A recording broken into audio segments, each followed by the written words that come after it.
tous et bienvenue dans le 6e épisode du podcast consacré au roman « Tu n'aurais pas dû revenir ». Je suis Alice Bond, l'auteur, et aujourd'hui avec William, nous allons aborder un chapitre difficile. Bonjour William. Bonjour Alice, bonjour à tous. Ce chapitre marque un tournant dans la vie de Paul. Nous faisons un bond de quelques années en arrière pour faire la connaissance de ses parents, Luc et Rachel. Ils sont originaires du Canada et se sont connus en France quand ils faisaient leurs études à Paris. Ils sont immédiatement tombés amoureux l'un de l'autre. En temps normal, on pourrait trouver ce coup de foudre attendrissant. Mais dans ce cas-ci, cela a eu un impact assez négatif. Ils se sont complètement repliés sur eux-mêmes, jusqu'à couper les ponts avec leurs familles respectives. D'ailleurs, on peut lire dans ce chapitre qu'ils ont, je cite, « laissé sombrer le Canada dans les brumes de leur passion ». Et ce n'est pas tout, je cite à nouveau. Cette désertion fit naître le sentiment amer d'une vive et impardonnable ingratitude, la traîne des amoureux soulevée dans son sillage d'involontaire et incurable rancœur. Ils furent arrachés à la vie sans avoir pris la mesure de l'abîme qu'ils avaient creusé. Cet amour a déjà réclamé un leur tribut, mais ce n'est rien comparé aux conséquences que cela aura sur Paul. Pour que les auditeurs comprennent, je préciserai que Luc et Rachel viennent de trouver la mort dans un accident de voiture au retour d'un concert.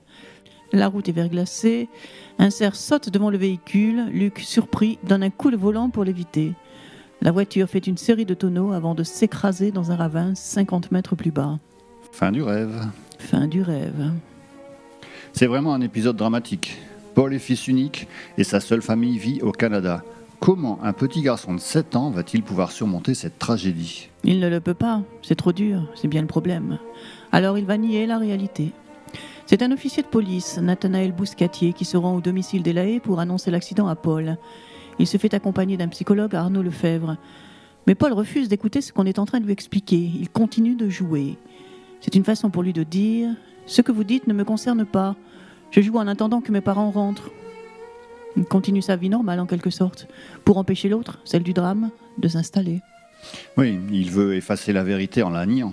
C'est ça. Il est en plein déni. Et malheureusement, le désastre n'est pas terminé. Nathanaël contacte la police canadienne pour organiser le rapatriement de Paul, mais on lui apprend que ses grands-parents refusent de l'accueillir.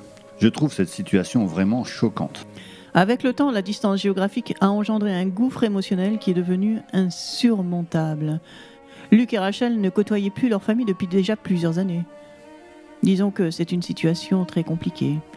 Les grands-parents de Paul sont enlisés dans des problèmes complexes. Le père de Rachel est handicapé après un AVC et sa femme est complètement dépassée. Elle serait bien incapable d'assumer une charge supplémentaire.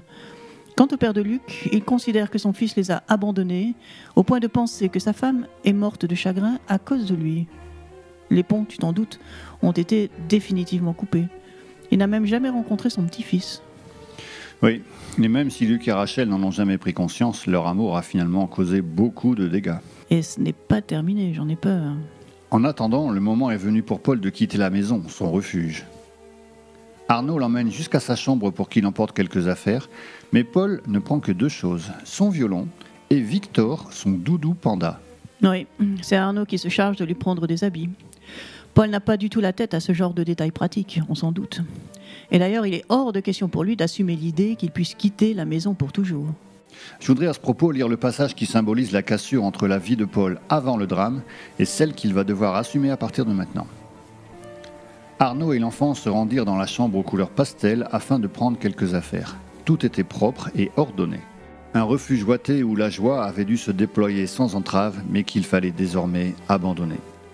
Paul attrapa son violon qui reposait sur un stand et le rangea dans son étui avec des gestes précautionneux. Puis il récupéra Victor, son panda, qui dormait sur le lit. Tandis qu'Arnaud mettait dans un grand sac de voyage quelques vêtements à l'odeur de violette. Quand ils furent prêts, le pédiatre tendit une main chaude et rassurante. L'enfant la saisit et se laissa mener vers une autre vie. C'est cette autre vie qui commence dans des conditions bien sombres. On se demande comment Paul va affronter tout ça.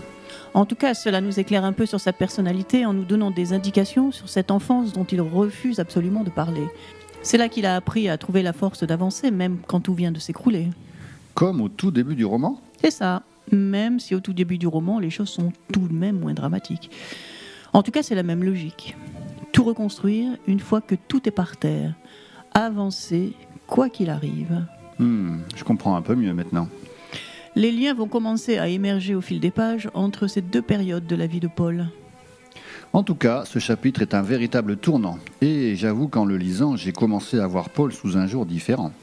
En fait, on se rend compte qu'il est impossible de connaître les gens qui font partie de notre quotidien, de connaître les gens qui nous entourent. Nous avons tous des pans entiers de vie que personne ne connaîtra jamais et qui sont pourtant à l'origine de qui nous sommes. Même nos parents, même nos enfants se construisent à travers des expériences qui nous échappent totalement. Comme on dit, connais-toi toi-même. Oui, et même ça paraît impossible.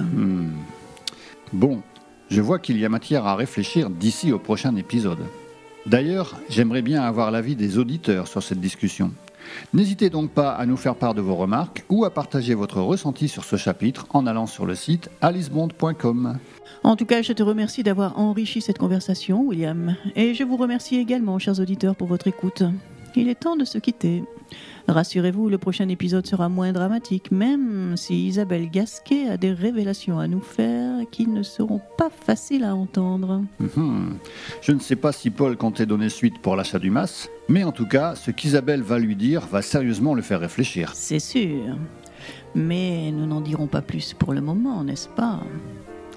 Eh bien, chers auditeurs, je vous dis à la semaine prochaine en attendant et portez-vous bien d'ici là. Bye bye.